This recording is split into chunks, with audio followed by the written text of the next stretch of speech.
Hello, so I've always wondered what's the worst car in Need For Speed Unbound. Some say it's this car, the 350, some say it's the Crown Vic, some say it's the Defender, well now apparently the worst car is the Challenger, the Dodge Challenger, because the game already hates muscle cars, and apparently the devs hate the Challenger especially more than other muscle cars, so that car is apparently not good for drifting and not good for races as well. Not good for races, it kind of applies for a lot of cars, because car favoritism, and apparently the 350, it's not good for racing, obviously, not good for any class of racing, but apparently the Challenger is worse. But there's one thing that the 350 seems to be good at in this game, well not just these yet rubber banding. Apparently the 350 is good at drifting, which is actually accurate to how they are in real life. Many 350s are built to be drift cars. Now I've tried to build one for A+ in my story mode save, and I have to say I didn't like how it handled. It wasn't particular drifting. My C7 I did the video on, which you can watch here, drifts way better than the 350 I have on A+, but again that could just be a me problem. So I went to try how the 350 would do in both of the S-Class drift playlists. Will it do good? Will it be better than 370, or will it be worse? I don't know. We'll see. Once again, before we see how it does in the drift events, I'll show the parts. So for the engine, I kept the stock V6 here because I don't think I can put more torque in any of these other engines than I could in the V6, so I kept the stock V6, and besides, it costs less money because engine swaps are expensive, and because the car has a lot of basic parts, so I fitted a lot of parts in it. Basic, it's B145, so there are plenty of space to fit it in even in B class. So I put a lot of super and elite parts there. So first we have the super induction, elite ECU, super fuel system, elite exhaust, elite supercharger, because you can see the roots doesn't exactly give you much more torque nor performance. For nitrous, I have super nitrous because I want to have a bit more space to dump a few more torque, so I didn't go for the elite this time. I went for the super, and to be honest, anything other than sports nitrous is good enough. Elite suspension, because why not, and because there will be more maneuverability in the drift handling as always. Pro brakes, because I can't exactly put on better brakes because S+, elite normal tires, super clutch because elite clutch once again S+, and I kind of want to put more torque there as always. The gearbox, funnily enough, you don't exactly have to change it because even if you change to the 5-speed, yeah, it accelerates a bit more faster, but you can't exactly put much more torque in there to improve the driftability, because even if you put the elite induction there, it's gonna go to S+, so there's no point doing that. So I just kept the stock 6-speed gearbox, and for differential, I had elite as always because it doesn't really affect the performance unless you slide it. And for auxiliary parts, I had nitrous strip because I don't really think I need anything else. So for handling, I slid it to 60% drift because if you want to build a car for drift events, it has to be at least 50 for it to somehow drift. 60 gives you a bit more driftability. I have already tried 70 and 80. Personally, I don't really like it. I tried doing the Crown Vic, not exactly my taste. Steering sensitivity and downforce both +3, traction control off, and drift engine gas and brake because you have to drift a bit more. And our top speed is 320 km/h. Not like it's really gonna reach there because we're drifting. We're not doing fish or rapid transit. And 0 to 97 in 3.5 seconds. Typical S-Class performance, less ideal for races, but again, we're drifting. Does it really matter? Not really. Well, maybe it does matter because you want to get up to speed quicker, just slide your car better. Better angles, better scores. And the V6 in this 350 is pushing 839 horsepower, 950 Nm of torque. I'd say probably the torquiest car I have so far for the drift builds I have, and maybe it will actually do good. Let's see how this 350 does in both of the S-Drift playlists. Well, for the time being, hopefully there'll be more.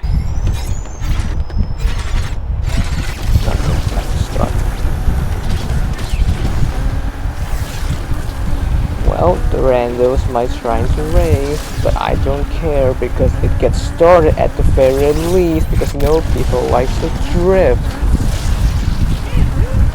Okay, got pretty well. Ooh, we're cooking. Up. Okay, of course, whenever we're recording, shit goes bad. Damn shame. It's typical. When you're not recording, you have the most go errors. But when you're recording, you become absolute garbo.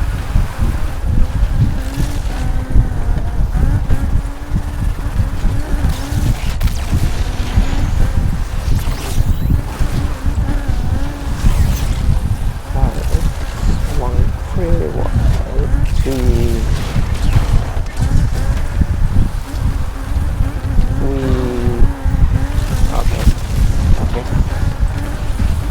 Did okay, did okay. But the comeback, now that's the biggest question. Maybe I can, maybe I can't, we'll see.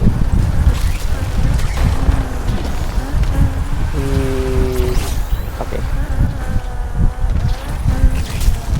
Ooh, 50k here. Pretty quick, pretty quick. Alright. At least we kept the trips going.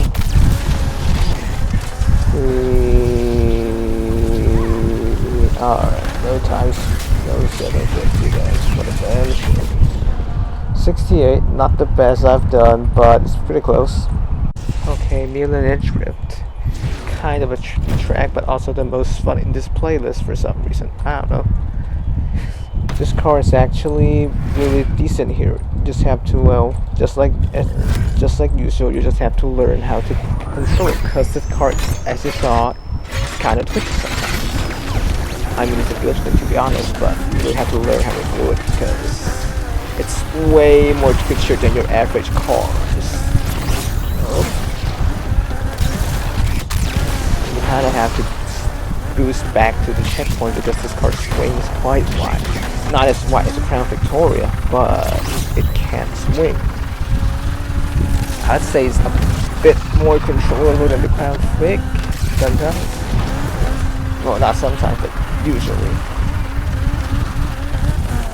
But this car isn't good for nothing. Wow. If you thought how much you can hate this car, it would be good for absolutely nothing. But, well, apparently it's not exactly good for nothing. Surprisingly. Oh man, okay. It doesn't really matter because I'm nice at the drift there. Almost time spot. You love to see it. You love to see it.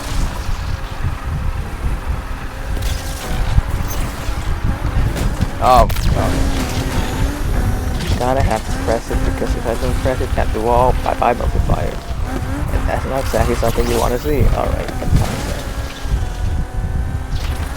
yeah, make sure you have to bank it properly because you're losing up quite. Oh, okay. Bring that up.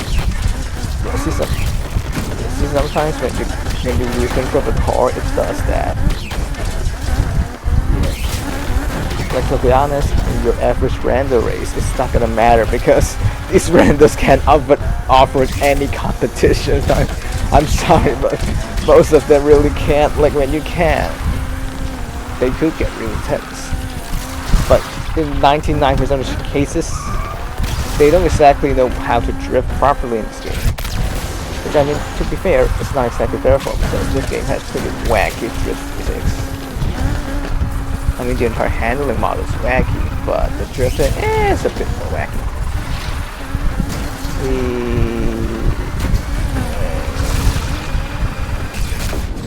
Okay, one of the worst runs I had here, so we'll see. No pedestrian glitch this time. What a damn shame. This is City Serpent. Why not pedestrian glitch? Anyway. Okay, got to start off. Very good. See, this thing can really swing quite crazy wide. So this is not the widest angle I've done in this car. I mean, what?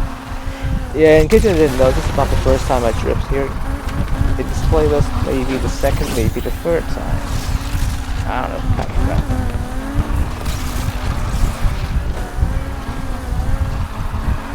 Yeah, this car actually looks surprisingly nice and yellow. I don't know why.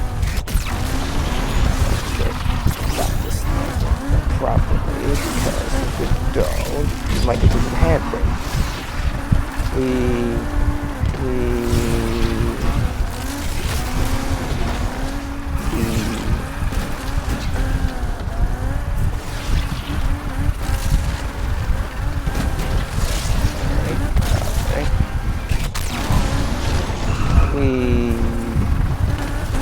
The handbrake assistance because why not?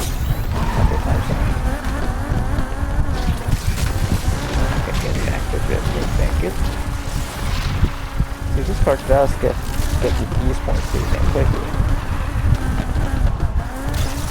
And this is the stock engine because we have to pay for like the other engines which cost quite a lot.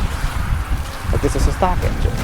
All you have to do Just buy the parts from, part shop. I mean, as you saw, it's mostly super elite, but I'd say it's well worth the money.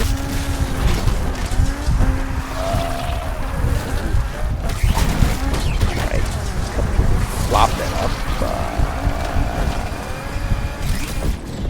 Okay, more or less a pretty decent score, probably because I got it right at the end of the bridge. Yeah, thank you Randall for accepting. At least you did leave midway. Welcome to the shortest drift event in this game, well, for online for the time being, because there are no new drift players in Volume 4, maybe they'll be in Volume 5. And we have a random in the McLaren F1. He's probably here just for the P1. I don't know. I'm not his mother. I don't know what's in the spring. I mean, even if I'm his mother, I won't even know what's in the spring. I can mildly up Crabstar. Oh, he's trying to. Oh, no. He's trying to leave. He's like, oh shit. At least don't leave the server. Alright, completely flopped that first corner up. Not a damn problem. Maybe not. I don't know. Yeah, maybe I flopped really damn bad because I was at ×3 once when I was doing the run here. Oh, Mr. Randall friend.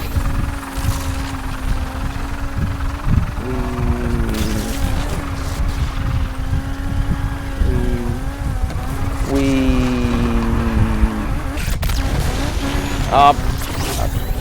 Okay. Look, this car actually micro drifts quite well for some damn reason. But that is if you can get stopped actually drifting, it can micro drift with that crazy. We make sure not to get too wide. Alright, you're trying to stop, no problem.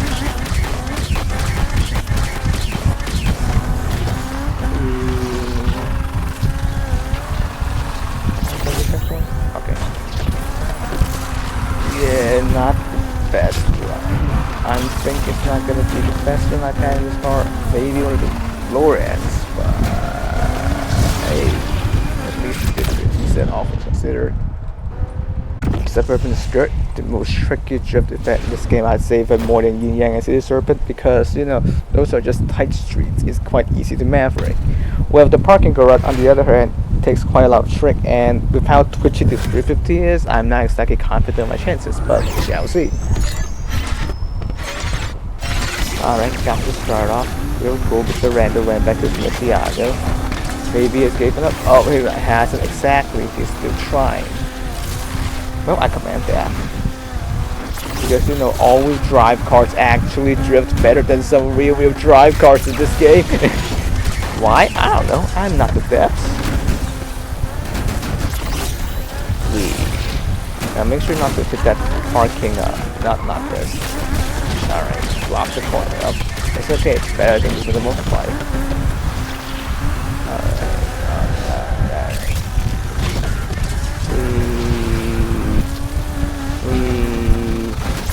Alright, got the ×4 quite quick. Okay. Can't break. Yeah, because for like alright, that's what I'm trying to the line. But yeah, for that part of the track you want to swing up it quite wide at the beginning, but they're gonna carry it as a plus. Lose the checkpoint points, but we do not care. Alright, we might be getting ×5 before the check on the bridge. Probably. Alright, why is it always 51k this car? I have no idea. Like it's always 51k, 51k. No idea. But this car's a 350, it's not the 351. Can we get 750 before we hit the parking garage? Okay, that's it.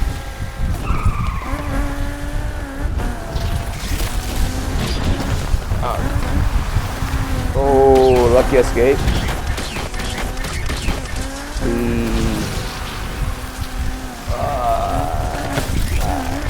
Okay. Didn't get the angle quite well, but at least we can use the multiplier, that's all that matters. Alright, we might be able to get it by the straight. okay, the game's definitely improved that aspect, because normally in Fighting 3 the game would be a Karen if I swung too wide. Oh my god, this is, oh my god, I'm actually cooking. Wow, I'm so damn speechless that my brain completely malfunctioned for a brief second there. Apologies for that. I mean, maybe not, because it's starting to become a channel theme. I don't know. We 111. Now that's a PB if I ever saw one. The most fun drift event in this game, but at the same time also the most tricky, because only a few cars actually work. Sometimes the car can swing as wide, they can't hold the drifts. Sometimes some of the cars, most of the, like a few cars can, but most of the drift cars, they refuse to go wide or hold the angle, as Mr. Randy's experimented with different cars for drift. Now it's in the post start, which I've driven in story mode. Decent, not the best, but okay, we're not swinging wide, are we? Oh, okay. Ooh. Alright, maybe not holding it wide. Like, we're still swinging, but not exactly as wide as I normally would in the RX-7. But it's keeping the drift better. Alright, Mr. Rand is not exactly drifting, or is he? I have no idea. Wait, just 6,000?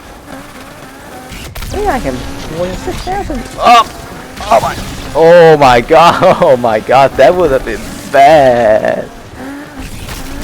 You must wonder why I used the worst there, because if I don't, I'm gonna fall down the banking. Wee.